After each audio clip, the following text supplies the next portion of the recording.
I really remember us sitting outside in the garden, and she said, Anessa, Anessa. It was like, what could that be? You know, I don't know what that means. And at some point, it kind of clicked, and I knew, oh, she's talking about Loga.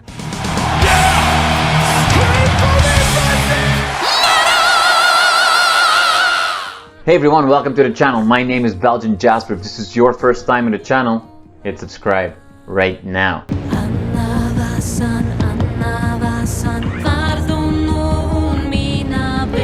So Laura, thank you so much for your time today. It's exciting times. On February 23rd, I believe, we get Wings of Ember, the new release. So first question, how are you doing today? I'm doing pretty fine. You know, like also looking at the release of the album, it's always kind of switching between panic mode and absolutely looking forward. But I think that's normal when you really pour your heart into the art, into the music. Yeah, it's really close to you. So Yeah. So let's use that as a segue to something that seems to be a bit of an elephant in the room, much more than the previous Tvinna album. This feels like a much more introspective, more personal album to you. Is that true? Yes, I think so, mostly because, you know, the first album was focusing on the state of the unborn, kind of pre-life on Earth. And it's something, you know, one cannot grab really like well. It's more, yeah, kind of, how do you say, unconscious. Unconscious is the word. And the second album is focusing on youth, on young life, and also as I have a daughter, it's something really, really important to me. Like, how do we treat young children, young souls? I would say young souls, because it's also really focusing on the youth. And how do we treat them? How is their life? How are the experiences? And also for us as adults, we once were children. You know, we can remember most of our childhood. Childhood affects us in like a very, very strong way. So yeah, it's a totally exciting and delicate topic we're talking about.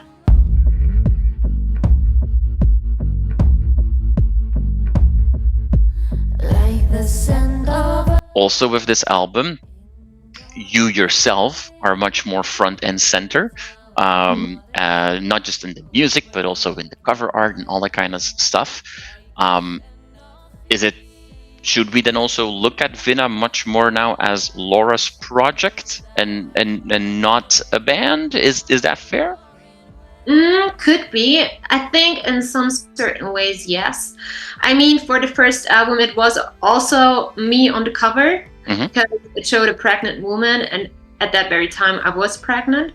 So maybe not for the artwork, but of course, I mean, with the lineup changes, with Fiona and Fieke leaving Tvinna, and me like really reminiscing, should I continue or not? Then doing so, of course, it was more threads were in my hands to really manage and see where everything will lead us. So I think one could say so, yeah. Yeah. So knowing that, plus knowing the I think you said delicate nature of what you're talking about in this album, in order to do that in a genuine way, that also means you have to allow yourself to be open and more vulnerable. Is this then also, apart from an exciting album, a bit of a scary album to release as well? Yes, definitely. Like I said, I'm sometimes really feeling like panic coming up. It's not like, you know, for me, music has to be personal. I want to create music that touches people, like really affects them within their soul. So what I think is we have to feel it ourselves. I cannot expect someone to feel it if I don't feel it, you know? Right. So I'm really pouring like my innermost being, my emotions, my very personal emotions in there to make sure that it will reach people, it will reach your heart. So yeah, I think this is why it is very delicate and very vulnerable. Also because of, yeah, the topic, childhood, is not always, like wild and cheery. It's also, and especially this album, about how we treat children. And unfortunately, very often children aren't, treated very well. And I was wondering, should we go into that topic or not? But I felt the urge to do so. And so we did.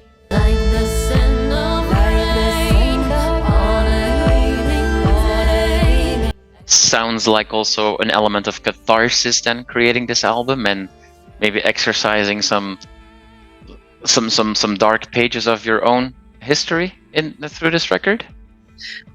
Kind of, sometimes, yes, definitely. Otherwise, I could not have spoken about it. I don't put into music what I cannot relate to. Yeah. So I really have to make my own connection to it, and I don't want to lie or make something up. It's just like I can't work like that. So it's definitely also my own experiences or someone's experiences from the band. So we also put that into words and into our music. So yeah, I think you can describe it like that. It's very personal due to personal experiences.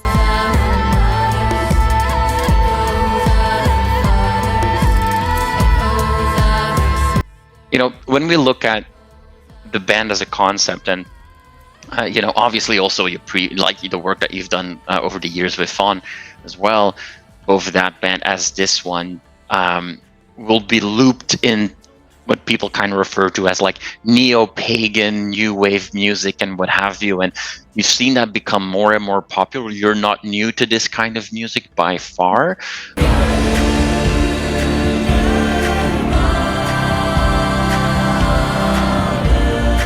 For you, knowing that you're not new to this journey, how did that start for you? Like, what made you, when you were growing up or as a young adult, or I don't know, what made you so attracted to these more traditional influences of music, of what is important? For me, this journey actually started when I was really young, because it was, I think when I was around 15, 16, I was introduced to the music of Faun. I really see myself as the nerdy teenager walking through the forest and listening to Faun, and it kind of hit something inside of me. But I was already that kind of teen who was rather spending time in nature, sitting at a lake, writing poems, this kind of young person. And of course, then Faun hit a spot within me. It was already open, and so I then continued to actually be that kind of person also during the early years of my adulthood, so the beginnings, like early 20s and stuff. I was still walking through the forest, really enjoying nature, sleeping in the forest, sleeping in the cold, sitting at the fire and spending time with friends, singing, that kind of stuff. But it was very natural. So I didn't search for it. It was like just happening. And I had all my friends were like that anyway. So I think, maybe it was kind of rooted within our circle already. We, of course, were listening to kind of metal and we're also, like, for example, Amorphous, they have like a lot of mythology in their music as well. And it kind of took its own way.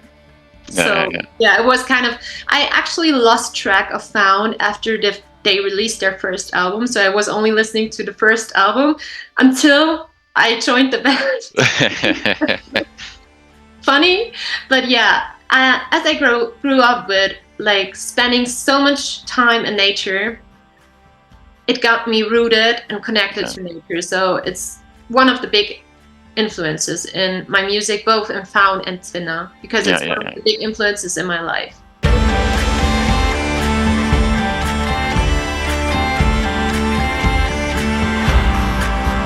Folkloristic rock pop has been quite popular in Germany for a couple of decades now. If anything from Subway to Sally to now Feuerschwanz and everything in between, and the whole Mittelalter Rock that nobody outside of Germany really understands. That has been there, but in the last few years, it seems to be again more popular globally as well. And some of the bands that I just mentioned are actually, doing well outside of Germany as well, where often bands kind of stayed stuck in Germany. Faun has never been world's greatest band in the United States, for example, or what have you, but in Germany, very, very popular. Are you seeing with the previous release and now with the Luga song or single release, do you see that there is a broader reaction, that it's not just Germans that are liking your song and commenting? For Tvinna, absolutely. Yeah, I mean, we do have, of course, like the very first fan base in Germany, I think. Of course, yeah. Yeah, but I think that's mostly related to Faun for now. But actually, as we're more an international band, I see like a lot of reactions coming from the United States, from Brazil, but also from different countries of Europe. So we have like a lot of Swedish people. We have people from Poland, from Switzerland, from France. I think it's actually more international. It might be because we're not singing in German, but also I think it's, it's not, of course, not as pagan as Faun, Heilung. It does have this intuition and appeal, but I would dare to say it's not medieval at all.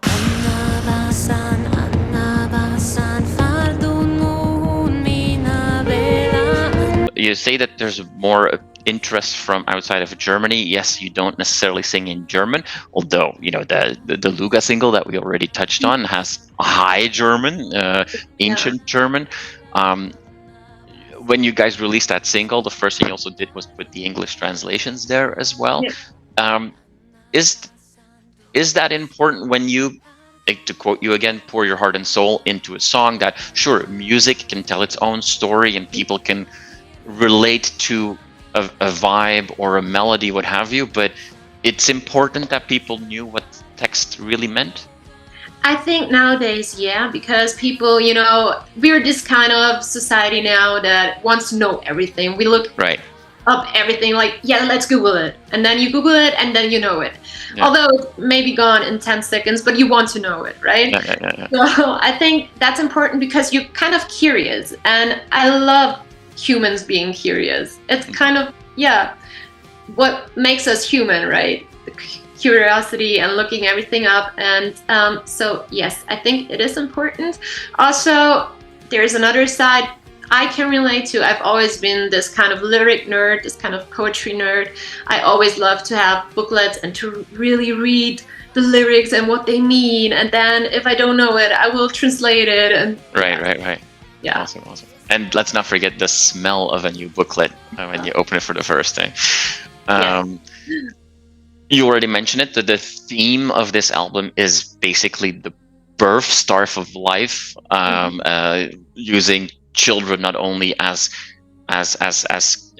subjects but also as metaphors, if you will. Childhood on Luga, that is also done by actually including a child's voice. Is it your child that we hear? Yes, it's my daughter's voice, and it's actually a beautiful story because, I mean, when I had the first draft for Luga, it was actually in English, but only like as a placeholder, because I just had the idea for the line, and then I just had to somehow sing it in. But I always knew I wanted to do it in Old High German because, this language kind of is, to me, like really dear, and I think it contains some ancient magic, and I like that.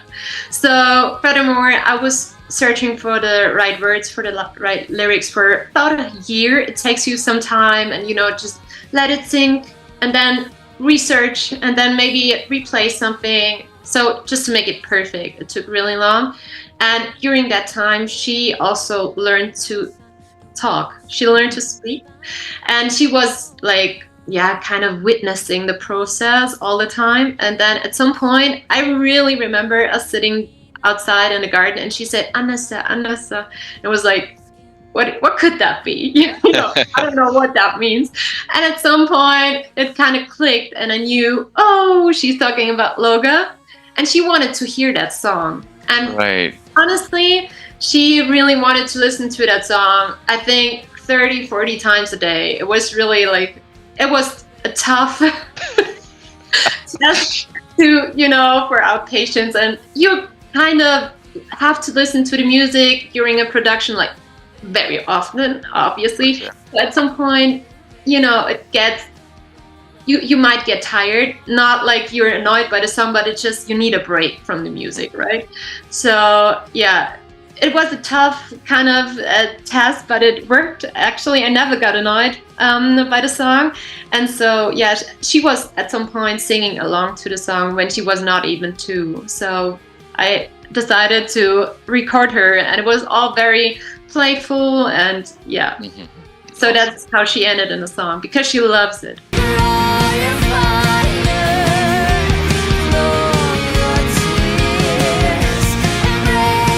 This is music that I've not had the chance to see you live on a stage, in full transparency, but this music does offer you a soundtrack to a very epic show as well.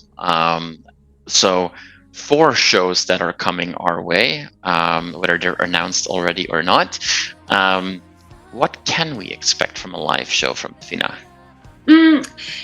That's a very interesting question, because we're now really knee deep in planning the release shows. And the release shows, of course, they are like our first kind of headline shows, if I may say so. So they give us a total different opportunity to create a show around the music.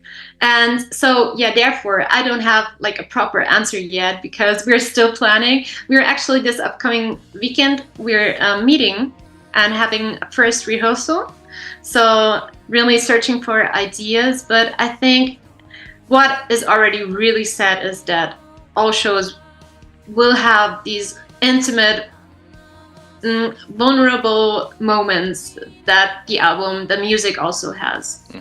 We, of course, going to be super dynamic like the music, so we will have the other end really epic, dynamic, and yeah, strong, powerful, but we will also have the intimate moments, and those moments are really, really important to me.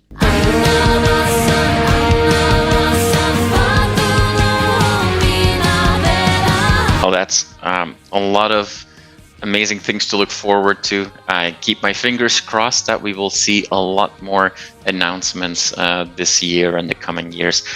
Laura, thank you so much for your time today. I really appreciate it. Thank you for being very open and honest with me.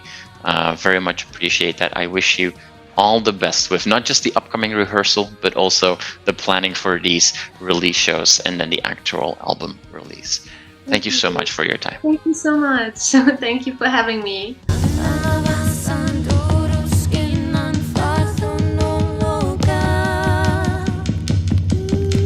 You are awesome for watching this video. Click right here to see more content like it and subscribe to the channel.